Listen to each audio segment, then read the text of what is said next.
want to make sure that these communities are being passed on from generation to generation.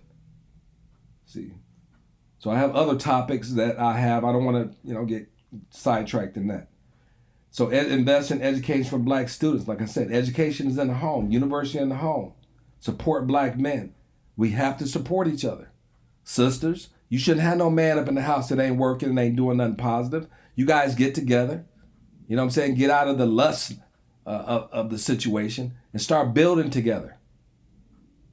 Have some self-esteem about it. Believe in yourself. Believe in each other. Start working together.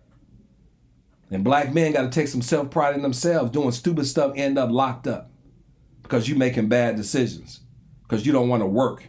And it starts in middle school. Discipline your child. That's why the legacy program is so important. Make sure that they have discipline. You having money in the bank and being lavish, driving these fancy cars ain't got nothing to do with making sure your child can read and write and do his math, basic math. And you want to support Black men, support them when they're children growing up in your household, because it's easy to train a child and try to fix a broken man. Cut child poverty. They're doing that with these tax cuts right now. First thing you need to do, now you got some new money and stuff, you got, of course, you want to make sure they got some nice clothes and stuff like that, but you got money every month. So the first few months and stuff, make sure he got a room. Your children have a nice, quiet place to study. Carve out a room where they got a desk where they can study. It pays off. Make sure they have a bookshelf, physical books that they can touch and feel. Read to them when they're young. Get their mind stimulated. Having these kids go to school not being prepared, can't read and write, then they start acting up because they've fallen behind. And the school's not trying to catch them up. They're not going to do that. So you have to do it. You have to make sure your kid can read and write and spend that time with them. So you spend quality time. And then we're going to dig into this point where you ain't got to work 2, 3, 4, 5 jobs to make ends meet. That's foolish. And then you have children too. And you let the video games babysit them and the TV base, no. And then they don't have enough brains to know the difference between TV and reality. So these income tax checks, make sure they have a nice study room, a quiet place for them to study. Get a computer, a real computer, not the phone. Now, a lot of you parents are going to make sure your kids going to have Apple phones, and I don't do that to them. When we was growing up, we was taking math. We couldn't use no calculator. I used to remember all my phone numbers. I knew them by heart. A couple times I called the wrong number. It wasn't cool back in the day. But the bottom line is at least I knew my important family phone numbers. Now everything's in your phone. How many of you guys know your phone numbers now? The different phone without looking it up in the phone. And that money coming in every month, invest in the internet. And a lot of people that need to hear this message are not going to hear because they don't even have internet. Your priorities are wrong. Make sure you hooked up to the internet. And the cost is going to be a lot cheaper because now you don't need cable. Everything is accessible, but there's so many movies out there, you need to cut that down. We was growing up, we was outside playing and doing stuff. We weren't sitting around watching TV. That was in the evening time when the family come home, take your bath, eat your dinner, finish your homework, then you had the TV time together as a family. But these tax checks coming in every month, this is an opportunity to make sure your children have the tools necessary for them to compete in society. The whole objective is to prepare your child to compete in society. Transferring wealth to Black families. The racial gap is wide. And as our colleague Bill Gale's work shows, and these links are on that brookings.edu, 5 ways to address the inheritance of Black poverty, starting now. So pull up that article. You can, a lot of links to it. You can go into more detail and do your analysis, what you need to do in your family meetings and so forth when you sit down with your legacy calendar and make this a part of the program. So that way you can go through these articles and so forth and discuss that. And over time, you may be bored at first, but over time it's going to become addicting to you. Listen to me, right? Knowledge is a lifetime endeavor. We just drawing a line in the sand. We have lots of material. And don't think you're going to absorb it all at once. It takes a process. So you go to Sunday school and read the same Bible study lessons over and over again. Do these study lessons over and over again. Okay, wealth is not income, but it both represents long-run income gaps and can help to increase opportunity for our children. For example, by helping with the cost of college, buying a car, or with the down payment on an apartment in a new city. That's basic stuff. We can do that by working together. But you still have to do your part because you have to generate income. See? So, and the course we go through that. We go through getting rid of debt and wealth creation and stuff like that. But they say wealth is not income. There's a difference between wealth and income, right?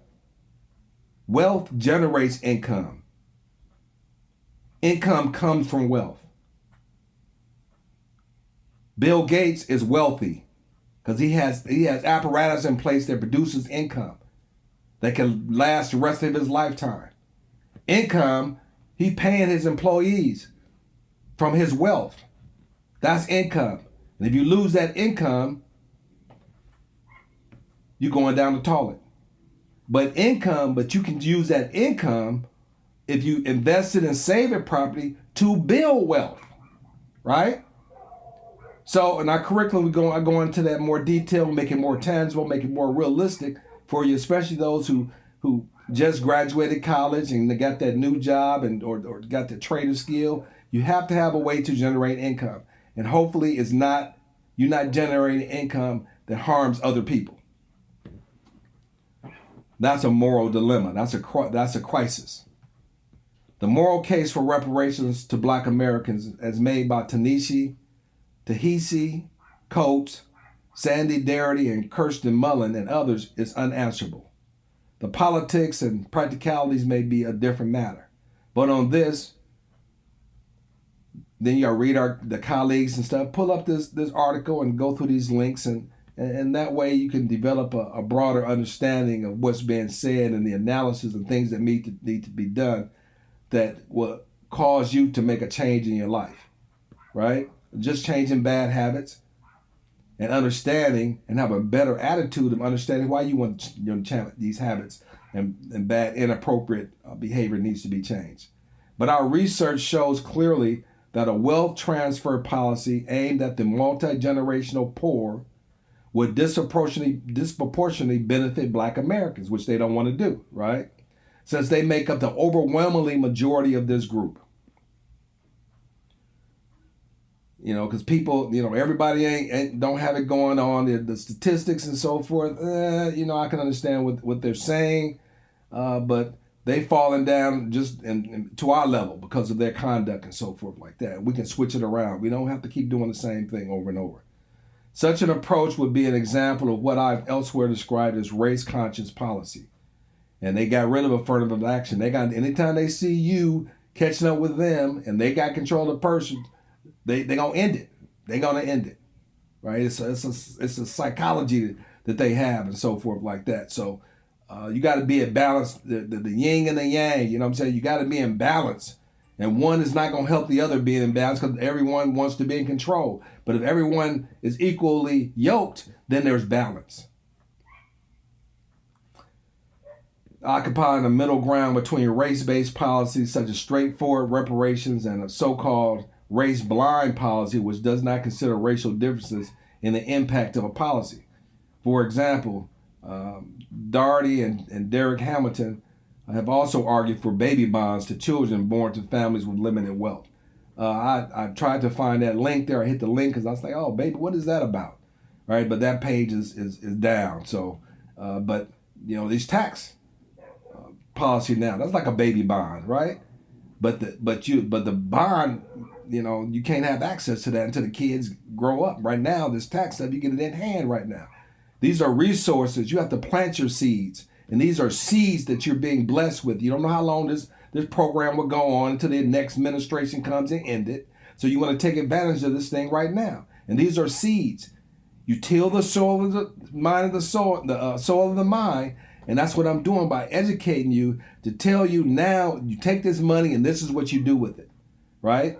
And you get your library going, you get your computer going, and so that may take, about 3-4 months of this payment of that. And now you got the rest of the resources that you can and save and invest for a future and handle some home expenses and stuff like that.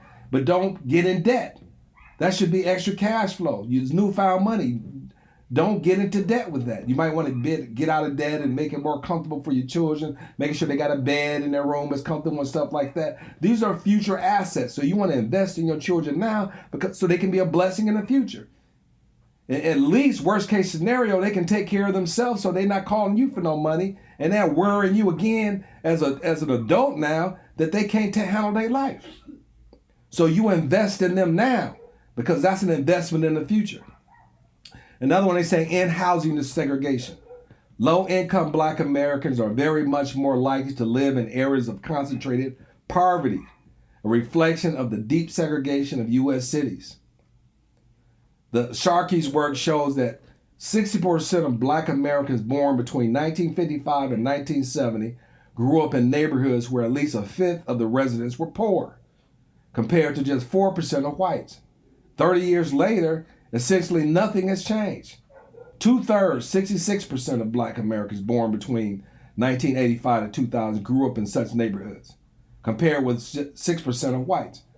You know, I read a study out of at the Emancipation Proclamation with 1864. We had more Black wealth then, right when slavery was ended. That's like letting all the Black prisoners out of prison right now.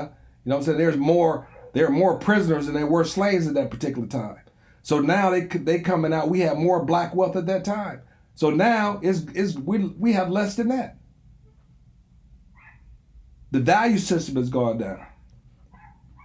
Land use regulations stand in the way of integration, especially in the form of exclusionary zoning, as work by our colleague Jenny Schwartz shows. At the same time, policymakers need to build in defense against potential downside of gentrification. See, gentrification, before they used to just take the property, land use regulations. Oh, we're going to build an airport on this land. We're going to take the land. You know what I'm saying? Just taking the land. So now they come up with a different way to do the same thing. These are the same things that's going around in a circle. They just keep using the same things. They just put a different shade of lipstick on the pig. And we're not equipped to handle it. We can't even see it coming. That's why these laws that they put on the book and reading and being proactive and going to these council meetings and so forth, having a spook by the door so that way we can see these things when they happen. That's why it's illegal to have insider information for stock companies, because you have an unfair advantage. But these hearings, they have an open forum when they discuss these things. So we have somebody there, and we have an organization set up, an infrastructure set up, we can see these things in advance. We can make sure that our law firms are strong enough to make sure that our children have representation, and all these plea bargain deals that are nonsense just to get you locked up, and they threaten you with these outrageous claims that they can't back up. But we spooked and I don't want to be facing no 25, 30 years when it's just a mere, they ain't even, their hand ain't even right. They can't even do it. Because if you fought this nonsense, the whole system would bog down and they would stop. They have to do something different. Trading our children on the stock market for cash money. You know, these insider deals just to lock up so you can have labor. Slavery through the back door. Now it's the front door. Invest in education for Black students. University in the home, I'm telling you. Everything is here. Just do it, commit it, it'll get better. We have all these educated intellectuals in our community. Let's pull them in. First, we want everybody to go through the program because we want everybody to understand wealth creation. So we don't have nonsense. So we're building wealth. That's why you want I don't care if you're a doctor, lawyer, teacher, janitor, working at McDonald's, going in high school, still in high school, junior. We don't care. We need to learn this information. So that way we doing business with each other. We not saying, I trust you to do the right thing. You got to know that a person's doing the right thing. Your mind got to be working right. You got to know the difference between something that's right and something that's a scam that you're not getting no benefit of. This ain't no free lunch. Invest in education for Black students.